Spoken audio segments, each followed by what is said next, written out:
British যখন দেশে ছিল, ছিলাম সবাই পরাধীন। অধীনতার গ্লানি নিয়ে বাঁচাটাই ছিল কঠিন। ব্রিটিশ গেল, পুরুষ পেল স্বাধীনতার শয্যা।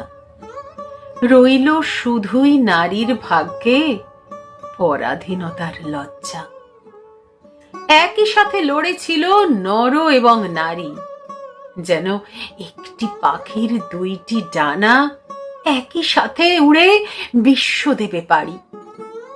গান্ধীজি আর নেতাজির সেই কবেকার কথা, হাত দেখিয়ে বলেছিলেন, সামনে স্বাধীনতা।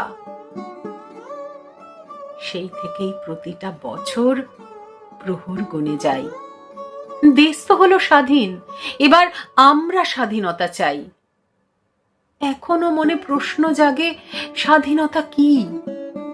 কখনো কি আমরা সেটার স্পর্শ পেয়েছি? রাত্রি হলে একলা পথে নারীর বুকে ভয়, হেনস্থা আর নির্যাতন যে সর্বত্রই হয়। সবাই বলে স্বাধীন হয়েছি। কিভাবে স্বাধীন হলাম, যদি না সমাজের বুকে স্বতন্ত্রভাবে বাঁচার অধিকার পেলাম? স্বাধীনতা চাই পাখির মতন মুক্ত আকাশে বিচরণ।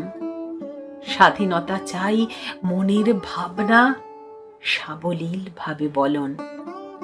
স্বাধীনতা চাই আমি আজ ওই নীলাম্বরের মেঘের মতন। থাকবে না কোনো সীমানা, ভেসে যাব যখন তখন।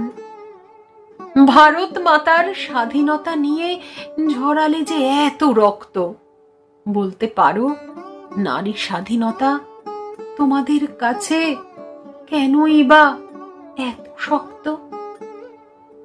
বলো, আর কতকাল মানতে হবে তোমাদের অধীনতা? কতদিন আর সান্ত্বনা পাবো সামনে স্বাধীনতা?